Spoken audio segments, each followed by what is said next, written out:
This episode of Phone Buff is brought to you by Netflix. To get a free 30-day trial membership, go to netflix.com/phonebuff and sign up today.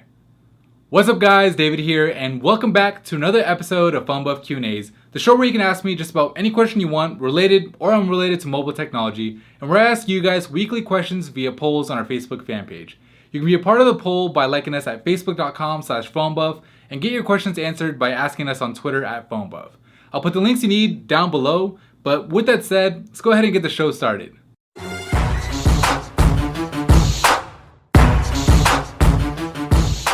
Tom Franciscato asks, are you excited about the Note 3? Well, to say I'm excited is probably an understatement. Out of any of the upcoming smartphones, I think the Note 3 is the one I'm most looking forward to. There are a couple of reasons for this, but one of them is the fact that I was just so impressed with what Samsung did with the Note 2 last year. I mean, the Note 2 had just about everything I really wanted in a smartphone at the time. A big HD screen that wasn't pentile? Check. A quad-core processor with 2GB of RAM? Check. A big removable battery and a micro SD card slot? Check and check. And on top of all of it, it had an S Pen alongside actually useful TouchWiz features running on the latest version of Android when it launched. With the Galaxy Note 2, Samsung made it pretty clear that the Note was going to be their high-end smartphone line. And with the rumors we've heard so far about the Note 3, it looks like this is still going to be the case.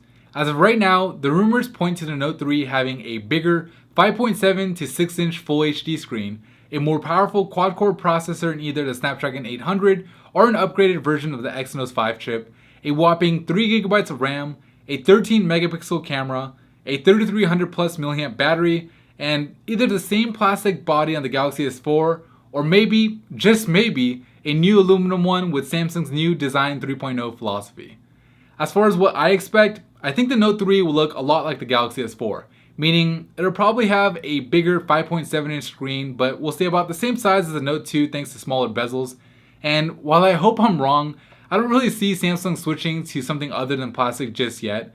I say this because if they don't use plastic and went with aluminum or something different, people might not as easily identify the Note 3 as a Galaxy smartphone, which, considering all the money they've spent already marketing the Galaxy S4, it might not be the best move for them. When it comes to the processor, I've been leaning towards a 2.3 GHz Snapdragon 800 for a while now, but Samsung just recently announced the upgraded Exynos 5 chip, which makes me think that it just might debut on the Note 3. So I'm kind of 50-50 here. 3GB of RAM seems to be consistently rumored, and considering that the Note 2 had more RAM than the international S3, 3GB doesn't seem like too much of a stretch. The camera on the S4 is great, so I expect the same on the Note 3, maybe with a few enhancements like optical image stabilization.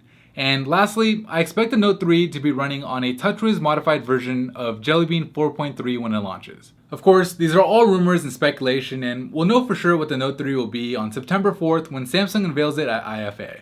Twitter follower Alondra asks, what phone do you use on an everyday basis for yourself?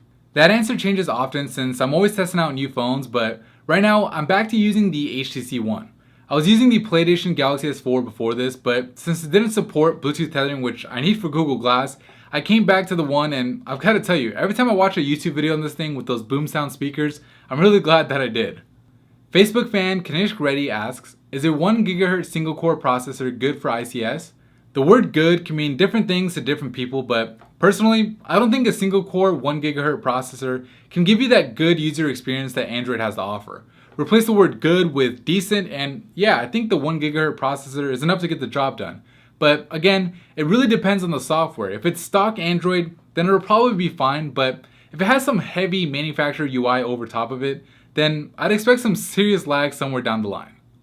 I asked you via phonebuff.com's weekly poll, do you think the Moto X is worth the $200 price tag? And I got mixed results. The majority of you, at 46%, think that the Moto X isn't worth the $200 on contract. However, 29% of you think that it is. 14% of you aren't sure yet, meaning you're either waiting for some phone buff coverage or to use the device for yourselves. And 11% of you say you'll wait for the price to drop, which is basically another way of saying that it's not worth the $200 price point, but you still think it's a good phone. As far as the results go, I think I fall into the not sure yet category.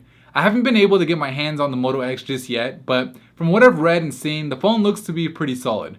I do have some concerns about the screen and the performance, but I do like what Motorola is doing with the Moto X. Instead of engaging in the spec war, which was more important a few years ago than it is today, they're trying to innovate with new features like always-on voice controls and the ability to customize the Moto X with over 360 color combinations. Whether or not that makes the phone worth $200 still remains to be seen. Alright guys, that's it for me in this episode of Phone Buff Q&As. If you liked it, please give it a thumbs up, and remember that this show runs on your questions and your votes, so make sure to follow us on Facebook and Twitter. I'll put the links you need down below, but otherwise, thank you for watching, and be sure to subscribe to the channel so I can see you guys in the very next video.